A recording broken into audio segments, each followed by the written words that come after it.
Morning mga kaweldan, ngayon nagsusuguli tayo ng pukyutan. Dito tayo sa loob ng gubat. Ganda rito.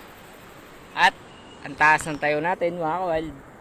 Ayun mga kaweldan, dito tayo sa pinakatuktok. Nasa dulo tayo ng kahoy mga kaweld. Pakita ko sa inyo yung baba. Kaweld. Yan yung baba mga kaweld.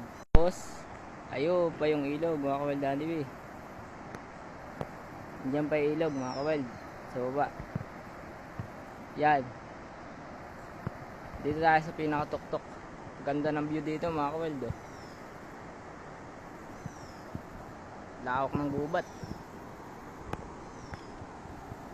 Nasa baba natin yung falls na isa, yung puting bato kung tawagin. Dito tayo sa pinakatuktok. May nakita tayong pukyutan na lusong dito sa pababa. Kaya sinundan natin. Dito tayo sa pinakadulo. Mga kaweld, update ko kayo mamaya pag nakita namin yung pukyutan. Medyo mahirap ang daan dito eh. Gawa ng puro bangin lahat ito.